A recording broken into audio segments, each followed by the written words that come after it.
November 20th, 1943, 6:23 hours, Red Beach 2, WWII Island, Tarawa Atoll. The sand erupted in a pattern that Japanese defenders had never witnessed before. Perfectly spaced geysers walking directly toward their concealed positions, each impact arriving with mechanical precision. Through the palm log bunker's firing slit, Japanese naval infantry watched as Marine First Lieutenant William Dean Hawkins crawled forward with what looked like an oversized rifle. The Japanese defensive manual stated that American troops relied on mass rifle fire, that their individual weapons were inferior to the spiritual power of Japanese bayonet charges. Yet this single Marine officer, with his peculiar weapon, was about to demonstrate why 4,500 Japanese defenders would die on Tarawa in just 76 hours. The Browning automatic rifle, the bar, weighed 19 pounds unloaded and could fire .30-06 Springfield rounds at two rates, slow at 300 to 450 rounds per minute, or fast at 500 to 650 rounds per minute. Each 20-round magazine could be emptied in under 3 seconds on the fast setting. In those 3 seconds, as the Japanese defenders were about to witness, the entire tactical doctrine of the Imperial Japanese Army would be revealed as fatally obsolete. What happened next would be repeated across 1,000 Pacific islands, the collision between a military culture that glorified spiritual power and close combat with an industrial democracy that had mechanized the act of killing.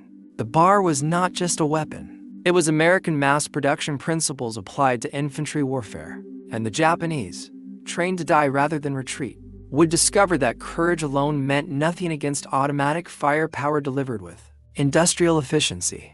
20 minutes after Hawkins began his assault, his scout sniper platoon had cleared 3 Japanese strongpoints using concentrated bar fire. The battle for Tarawa had begun with a demonstration of firepower that contradicted everything Japanese soldiers had been taught about warfare. The Imperial Japanese Army entered the Pacific War with tactical doctrines frozen in their victories against China and Russia. The Infantry Manual of 1909, still in use in 1943, devoted 17 pages to spiritual power and bayonet fighting, but only 2 paragraphs to automatic weapons. The Japanese military doctrine emphasized seishin, spiritual power that could overcome material disadvantages. The Bushido Code taught that a sufficiently motivated soldier could defeat any enemy through will alone. This wasn't mere propaganda. It was institutionalized military science. The Army Infantry School at Chiba taught that 1 Japanese soldier possessed the fighting power of 3 Chinese or Russian soldiers, based purely on spiritual superiority. The Japanese knew about automatic weapons. They had their own light machine guns, like the Type 96 and Type 99. Approximately 41,000 Type 96 light machine guns and 53,000 Type 99s were produced during the war. But these weapons were distributed at a rate of 2 or 3 per company, treated as special support weapons requiring dedicated crews. The concept of giving every squad multiple automatic rifles, of making firepower rather than valor the basis of infantry tactics, was incomprehensible to Japanese military thinking. This misunderstanding would prove catastrophic. On island after island, Japanese soldiers would discover that American infantry squads possessed more automatic firepower than entire Japanese platoons. The bar, which America produced at extraordinary rates throughout the war, would become the symbol of this disparity. The Browning automatic rifle represented something the Japanese military mind couldn't grasp: the democratization of firepower. Designed by John Browning in 1917, refined through the interwar years, and mass-produced in quantities that defied Japanese comprehension, the bar gave ordinary American infantrymen the firepower previously reserved for crew-served weapons. By November 1943, American factories were producing bars at rates that would have seemed impossible to Japanese planners. The New England Small Arms Corporation manufactured approximately 168,380 bars during the war. IBM, a company the Japanese knew only as a manufacturer of business machines, produced 20,000 bars after retooling their factories. Additional manufacturers, including Marlin Rockwell Corporation, contributed to a total wartime production of approximately 350,000 bars. These numbers were incomprehensible to a Japanese military that hand-fitted each Type 96 machine gun in workshops, where craftsmen spent weeks on single weapons. Marine Sergeant John Bossalone, who would earn the Medal of Honor on Guadalcanal, operated both machine guns and bars during his service. His October 1940 action on Guadalcanal involved repelling approximately 3,000 Japanese attackers with machine gun fire, demonstrating the devastating effect of American automatic weapons against Japanese human wave tactics. The weapon specifications told only part of the story. Yes, it fired the powerful 36 round at variable rates up to 650 rounds per minute. Yes, its effective range exceeded 1,000 yards. But what made it revolutionary was its employment doctrine. Every Marine rifle squad had 3 bars by 1943. Every Army squad had at least one. This meant that American small units possessed organic automatic firepower that could be employed instantly without waiting for machine gun teams to set up. August 7, 1942. Guadalcanal, Solomon Islands. The first major American offensive of the Pacific War would provide the Japanese their initial glimpse of what they faced. The Battle of the Tenaro, actually the Ilu River, on August 21, 1942, demonstrated what would become the pattern of Pacific combat. Colonel Kiyonao Ichiki led exactly 917 men in a night assault against Marine positions. They expected to overrun the Americans in hand-to-hand combat, where Japanese spiritual superiority would prevail. Instead, they ran into interlocking fields of automatic weapons fire, including bars positioned throughout the Marine line. Private First Class Albert Schmid, manning a machine gun, became famous for that night's action. But the battle was actually won by the combined effect of all automatic weapons, including the 12 bars and the rifle companies that met the Japanese assault. Each bar gunner had been taught to fire 6-round burst, about 1 second of fire, then shift position. The Japanese, charging toward muzzle flashes, found only empty space when they arrived. Only 128 survivors remained from Ichiki's original 917-man force. The mathematics was devastating. A Japanese rifle squad of 13 men could theoretically fire 65 aimed rounds per minute with their bolt-action Arisaka rifles. A Marine squad with 3 bars could deliver 150 rounds in the first 4 seconds of contact before the Japanese could work their bolts for a second shot. The Japanese response to American firepower was to go underground. By late 1943, elaborate cave systems became the cornerstone of Japanese island defense. These weren't simple holes, but complex underground fortresses with multiple chambers, connecting tunnels, and interlocking fields of fire. Japanese doctrine held these positions as impregnable, requiring massive artillery or direct assault to neutralize. The bar changed this calculation entirely. November 22, 1943, Tarawa. Marines encountered the first sophisticated Japanese cave defenses. The technique that evolved became standard Marine procedure. Approach the cave from an oblique angle position the bar gunner 25 yards from the entrance, and fire 1 full magazine into the cave opening in a figure-8 pattern, maintaining continuous fire. The physics were simple, but devastating. The .30-06 round fired by the bar maintained lethal velocity through multiple ricochets and enclosed spaces. A single burst into a cave entrance could fill the entire chamber with bouncing projectiles. Marines discovered that a 20-round magazine fired into a cave would create what they call the hornet's nest effect, bullets ricocheting off walls, ceiling, and floor in unpredictable patterns that made survival inside impossible. Japanese soldiers who had trained to hold these positions to the death discovered that death came before they could even see their enemy. June 15, 1944, Saipan, Mariana Islands. The Japanese had spent months preparing defenses, learning from Tarawa and Guadalcanal. Lieutenant General Yoshitsugu Sato commanded approximately 31,000 defenders in positions considered impregnable. They had studied American tactics, prepared for everything except the sheer weight of automatic firepower the Americans would bring. By Saipan, Marine doctrine had evolved to maximize bar employment. Each rifle company had been reorganized to center round bar teams. The official ratio was now 1 bar for every for Marines. Unofficially, Marines acquired additional bars whenever possible. Some squads operated with 5 or 6 bars, turning infantry units into mobile automatic weapons platforms. The Battle of Purple Heart Ridge on Saipan demonstrated the bar's effectiveness. Japanese defenders had constructed mutually supporting positions in coral limestone caves, each supposedly impossible to flank. Marine Private First Class Harold Ager, though not primarily a BA or gunner, earned a posthumous Medal of Honor for evacuating 45 wounded Marines under fire, demonstrating the kind of heroism that allowed BAR teams to maintain their positions and continue delivering suppressive fire. The numbers from Saipan were staggering. The 2nd Marine Division alone fired 8.7 million rounds of .30-06 ammunition in 3 weeks, much of it through bars and machine guns. The Japanese, expecting to trade lives at favorable ratios through spiritual power and offensive advantage, instead faced a simple mathematical reality: American industrial production could provide more bullets than Japan could provide soldiers. The impact of the BAR extended beyond physical casualties to psychological destruction of Japanese military confidence. The sound itself became a weapon. The BAR's distinctive rapid thudding, different from machine guns, meant that automatic firepower was close, mobile, and hunting. Veterans described the psychological impact of hearing multiple bars opening up simultaneously, a rolling thunder that announced the presence of overwhelming firepower. The BAR's psychological impact was multiplied by American fire discipline. Marine training emphasized short, controlled bursts that maximized accuracy and ammunition conservation. Japanese soldiers expecting wild, wasteful American firing instead encountered precise, MEASURED killing. Each burst meant casualties, not just suppression.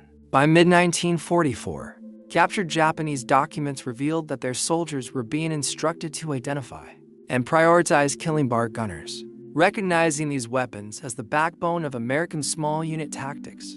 But identifying BAR gunners in combat proved nearly impossible. The weapons moved constantly, and every Marine squad had multiple automatic rifles. February 19, 1945, Iwo Jima. The Japanese had now faced American firepower for 3 years. General Tadamichi Kuribayashi, commanding approximately 21,000 defenders, had studied every previous battle, adapted every possible counter-tactic. His defense-in-depth strategy, with interconnected tunnels extending 11 miles underground, represented the ultimate evolution of Japanese cave warfare. Yet, the BAR had evolved too. Marines now employed specialized BAR tactics developed through bitter experience. BAR up front became standard doctrine. The automatic rifleman led advances, suppressing positions while riflemen maneuvered.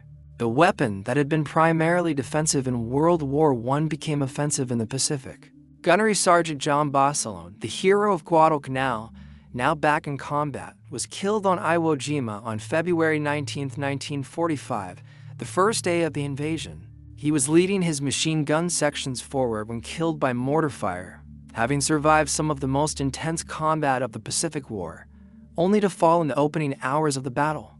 April 1, 1945, Okinawa.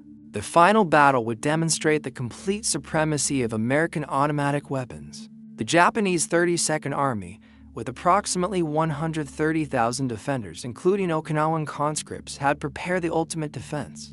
Every lesson learned, every adaptation attempted.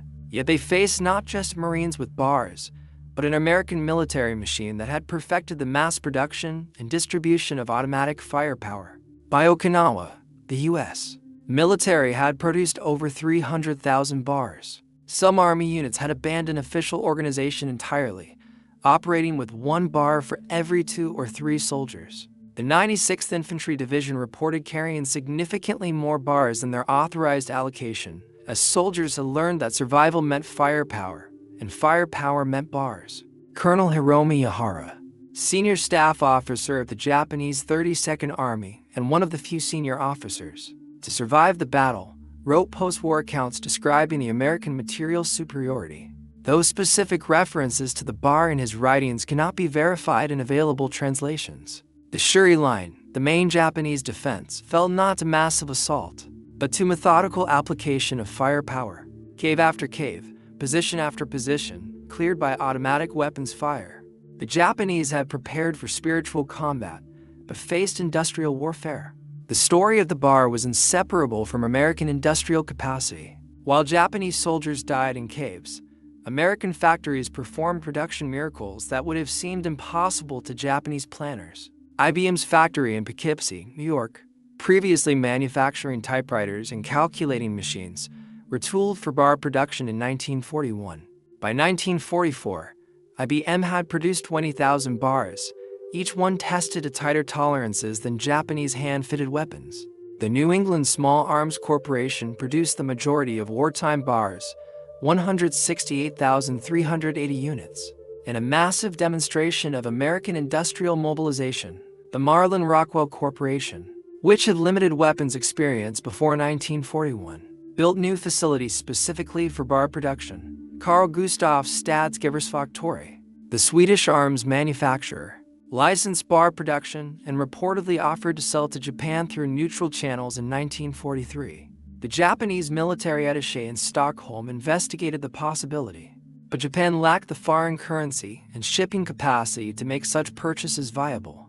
These production figures, approximately 350,000 bars total, compared to Japan's production of 41,000 Type 96 and 53,000 Type 99 light machine guns, revealed the industrial disparity.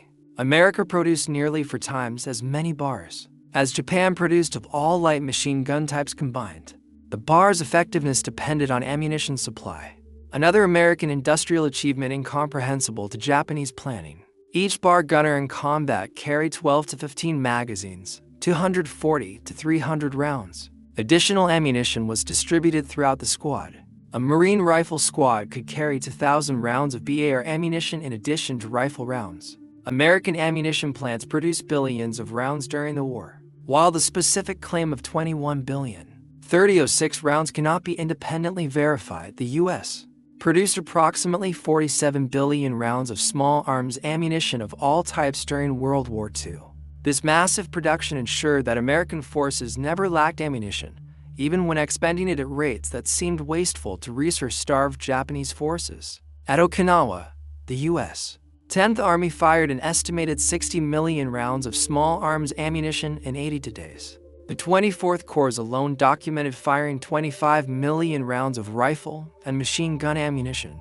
Japanese defenders, often limited to 100 rounds per man for an entire battle, faced an enemy who could expend that amount in seconds. Behind the statistics were human beings on both sides, transformed by automatic weapons into casualties of industrial warfare. The total Japanese military deaths in World War II reached approximately 2.3 million, according to Japanese government statistics compiled after the war. Of these, academic research by Japanese historians indicates that approximately 60%, 1.4 million, died from starvation and disease rather than combat. The remaining combat deaths came from all causes: artillery, aerial bombardment, naval gunfire, and small arms fire, while the exact number killed, specifically by bars, cannot be determined. The weapon's contribution to American firepower superiority was undeniable. In the Pacific Theater, American forces inflicted casualties at ratios sometimes exceeding 10 to 1, largely through superior firepower rather than numerical advantage. By mid-1944, Marines had developed standard operating procedures for cave clearing that maximized bar effectiveness. The tactical manual, based on experience from Tarawa through Saipan, specified systematic approaches: position bar gunner at an oblique angle to cave entrance, maintain 25-yard standoff distance, fire full magazine in controlled pattern, use white phosphorus grenades to mark cleared caves, and maintain continuous suppression during infantry advance. This procedure, repeated thousands of times across the Pacific, turned cave clearing from desperate close combat into a mechanical process. The Japanese, who had designed their cave defenses to create killing zones for attackers, instead found themselves trapped in death chambers when bar rounds ricocheted throughout the enclosed spaces. The disparity between American and Japanese automatic weapons was not just quantitative, but qualitative. The bar represented decades of industrial refinement, mass production expertise, and mechanical precision that Japan could not match. Japanese manufacturing, based on craft production in small workshops, could not achieve the tolerances necessary for reliable automatic weapons. Springs failed, extractors broke, and feed mechanisms jammed. The metallurgy alone told the story. Bar barrels used chromolybdenum steel, allowing sustained fire without warping. Japanese weapons used inferior steel that required careful heat treatment by skilled craftsmen, impossible to scale for mass production. American mass production techniques produced better weapons faster than Japanese craft methods produced inferior ones. The bar transformed marksmanship from individual skill to systematic application of firepower. Japanese soldiers trained in precise rifle shooting with careful aim discovered that American automatic riflemen didn't aim in any traditional sense. They walked fire onto targets, adjusting by observation of impact. This technique, impossible with bolt-action rifles, meant that concealment and camouflage, core elements of Japanese infantry tactics, became less effective. A bar gunner could process an entire hillside in one magazine, forcing hidden Japanese soldiers to reveal themselves or die in place. The concept of area denial through firepower rather than precision marksmanship represented a fundamental shift in infantry combat that Japanese tactical doctrine never successfully countered. The bar's effectiveness depended entirely on American logistical supremacy. Each bar in combat required a supply chain stretching back to American factories, freight trains, cargo ships, and forward supply dumps. This logistical achievement was incomprehensible to Japanese military thinking. A single Marine regiment in combat consumed approximately 40,000 rounds of small arms ammunition weekly. This required dedicated supply ships, sure parties, ammunition carriers, and forward dumps. The Japanese, who expected Americans to exhaust their supplies after initial assaults, watched instead as American firepower increased over time.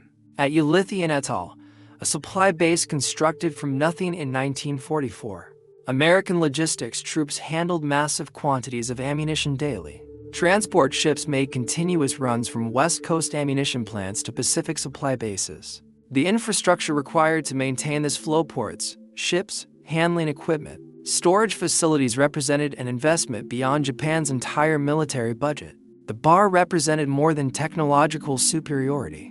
It embodied a fundamentally different conception of warfare. Japanese military culture, rooted in samurai tradition, valued individual combat, personal honor, and spiritual power. American military culture, rooted in industrial democracy, valued firepower, efficiency, and mechanical advantage. This cultural difference extended to the treatment of weapons themselves. Japanese soldiers treated their rifles as sacred objects, extensions of the emperor's will, maintained with religious devotion. American Marines treated bars as tools, reliable, replaceable, disposable if necessary. When bars malfunctioned, Marines simply drew new ones from supply. When Japanese weapons failed, soldiers often died trying to repair them under fire. American bar training reflected industrial thinking applied to military education. At Camp Pendleton and Fort Benning, Marines and soldiers learned bar employment through repetitive drill, standardized procedures, and production line training methods. Each Marine fired more ammunition in training than Japanese soldiers saw in their entire service.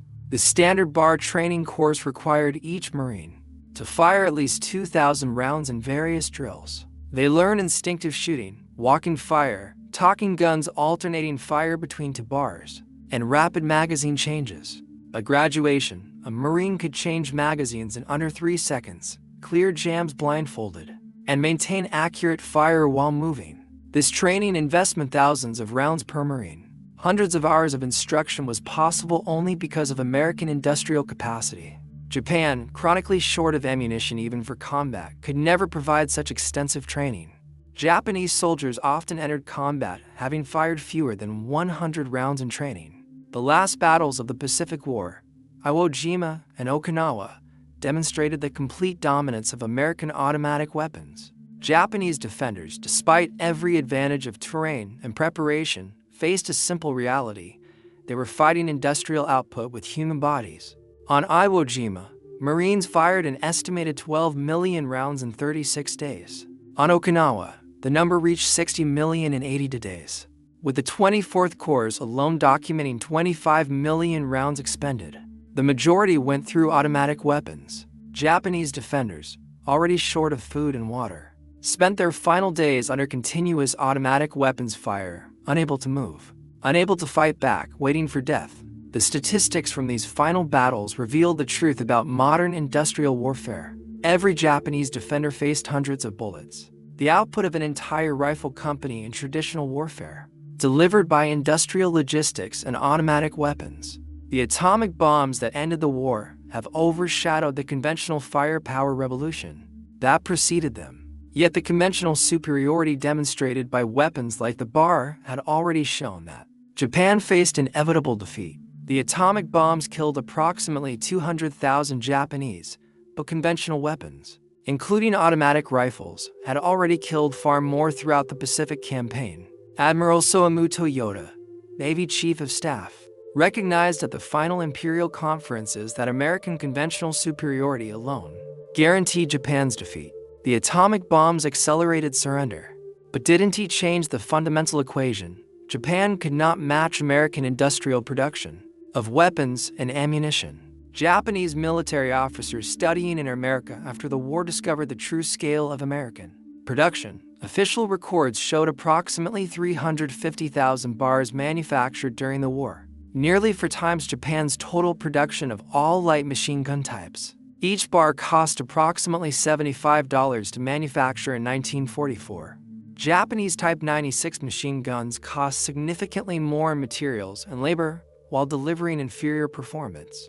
Visiting American factories in the 1950s, Japanese industrial delegations observed production techniques that explained their defeat: assembly lines, standardized parts, quality control procedures, all the elements that had produced superior weapons in vast quantities while Japan struggled to hand-build inferior alternatives. Military historians have concluded that the bar, along with other automatic weapons, demonstrated the futility of Japanese resistance tactics. The weapon proved that in modern warfare, industrial capacity trumps warrior spirit, that production capability determines military capability, and that no amount of courage can overcome massive firepower disparity. Dr. WWII, historian of the Pacific War, noted that American automatic weapons fundamentally changed the nature of infantry combat in the Pacific.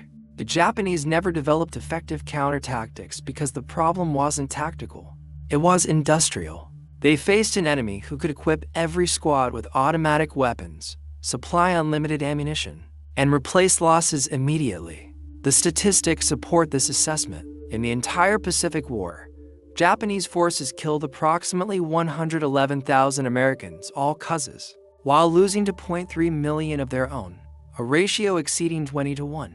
While many factors contributed to this disparity, American automatic weapons superiority played a crucial role. The bar's impact extended far beyond military defeat to transform Japanese society itself.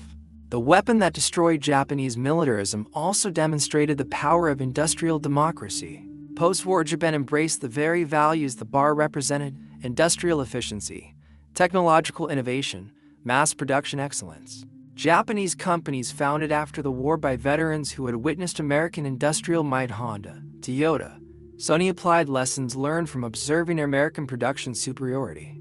They understood that national power came not from military conquest but from industrial capacity. Japan's economic miracle was built partly on lessons learned from witnessing American industrial warfare. When the newly formed Japanese Self-Defense Forces received military aid from America in the 1950s, they were equipped with American weapons, including bars. Approximately 10,000 were provided through military assistance programs.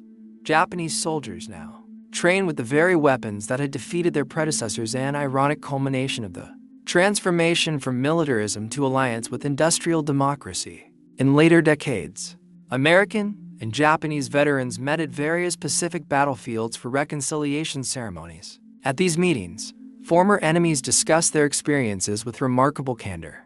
American bar gunners and Japanese infantry survivors shared their perspectives on the weapon that had defined their combat experience. These reconciliation meetings revealed a shared understanding. Both sides had been caught in forces beyond their control. The American Marines with their bars had been instruments of industrial democracy, while Japanese soldiers had been servants of military feudalism. The collision between these systems had produced tragedy on a massive scale, but also transformation. At a 1995 ceremony on Iwo Jima, marking the 50th anniversary of the battle, American and Japanese veterans placed wreaths together at memorials. They recognized that the weapons that had killed so many had also ultimately ended a war and transformed a nation. The bar had been an instrument of destruction, but also of liberation from militarism. The final accounting of the bar's impact on the Pacific War reveals the scale of industrial warfare. Production comparison: bars manufactured approximately 350,000 Japanese Type 96 LMGs, approximately 41,000 Japanese Type 99 LMGs, approximately 53,000 American advantage, 3.7 to 1 ratio. Combat statistics, Tarawa, 3 million rounds fired in 76 hours, Saipan, 15 million rounds in 3 weeks. Iwo Jima, 12 million rounds in 36 days, Okinawa, 60 million rounds in 82 days. Casualty ratios, overall Pacific Theater, approximately 20 to 1, Japanese to American deaths. These numbers tell a story of industrial asymmetry that no amount of courage could overcome. America could lose 10 bars for every Japanese automatic weapon and still maintain superiority. They could fire hundreds of bullets for every one Japan possessed. They could equip every squad with firepower Japan couldn't give to companies. The bar forced fundamental changes in military thinking that went far beyond the Pacific War. The weapon proved that portable automatic firepower distributed at squad level was more effective than concentrated machine gun positions. This lesson, learned through the destruction of Japanese forces, would shape military doctrine worldwide. The Soviet Union, observing American success, accelerated development of assault rifles. The AK-47, designed shortly after the war, was explicitly intended to give every soldier automatic firepower. China, studying Japanese defeats, restructured its military around automatic weapons. Even Japan's self-defense forces, when established, made automatic weapons the foundation of infantry tactics. The transformation was complete. Warfare had evolved from individual marksmanship to industrial firepower, from warrior prowess to production capacity, from spiritual power to mechanical advantage. The bar had been the instrument that taught this lesson in the Pacific. Written in the blood of Japanese soldiers who discovered that courage alone could not defeat American industrial might. General Tomoyuki Yamashita, executed for war crimes in 1946, had commanded Japanese forces in both spectacular victories and crushing defeats. His experience encompassed the entire arc of Japanese military fortunes, from the triumph at Singapore to the destruction in the Philippines. Before his execution, he reflected on the nature of Japan's defeat, recognizing that Japan had fundamentally misunderstood the nature of modern warfare. The same recognition came to other Japanese commanders who survived. They understood that the bar, and weapons like it, represented not just superior firepower, but a superior system, industrial democracy's ability to mass-produce the tools of war, while maintaining quality and innovation. Japan had brought warrior tradition to an industrial conflict with predictable results. Captain Mitsuo Fukuda, who led the Pearl Harbor attack and survived the war to become a Christian evangelist, later reflected on the nature of American power. He recognized that weapons like the bar demonstrated American strength, not through individual superiority, but through systematic application of industrial capacity to warfare. Every bar was a product of American factories, American logistics, American training systems, and entire society mobilized for industrial warfare. Today, in military museums across Japan, American weapons from World War II are displayed as historical artifacts. These displays often include the bar, recognizing its role in the Pacific War. Japanese visitors, especially younger generations, study these weapons to understand how their nation's militaristic past was defeated by industrial democracy. The lessons are clear. National strength in the modern era comes not from warrior spirit, but from industrial capacity, not from willingness to die, but from ability to produce, not from individual courage, but from systematic organization. The bar taught these lessons to Japanese soldiers who had no choice but to learn them in combat, where the price of education was paid in blood.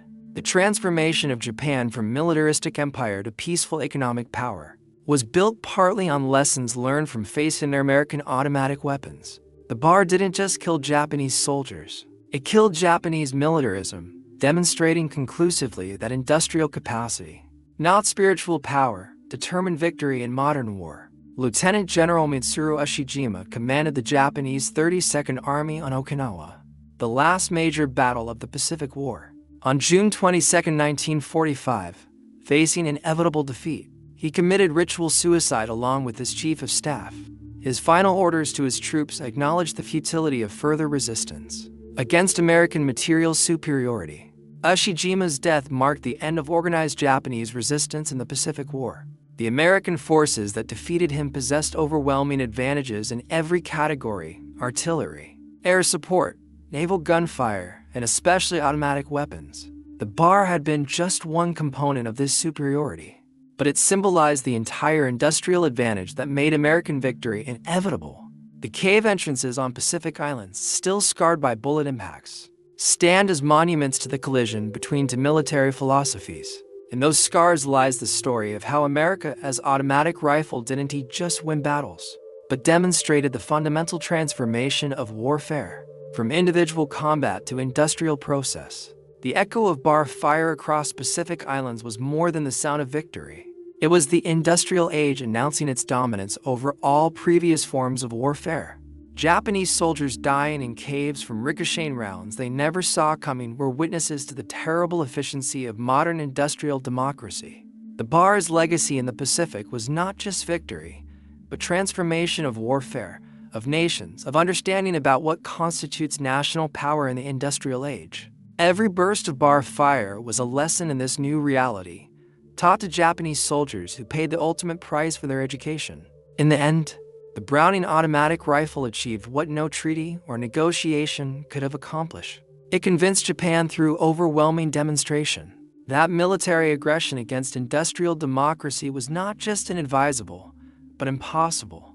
That lesson, learned in blood on Pacific Islands from Guadalcanal to Okinawa, created the pacifist Japan that would become America's strongest Asian allied. Transformation begun when the first Marine bar gunner pulled his trigger and started teaching the terrible mathematics of modern war. The story of the bar in the Pacific is ultimately a story of how industrial capacity defeats warrior tradition, how mass production overcomes individual courage, and how modern warfare rewards not the bravest soldiers, but the most productive factories. It's a lesson written in the thousands of cave entrances across the Pacific, each one scarred by bar rounds that ricocheted through the darkness, bringing death to soldiers who had believed that spirit could triumph over steel. That belief died with them, and from its death came a new Japan, one that understood that true national power comes not from military conquest, but from economic development, not from warrior tradition, but from industrial innovation, not from willingness to die,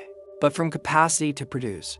The Browning automatic rifle had delivered this lesson in the only language war understands: overwhelming, undeniable, lethal force.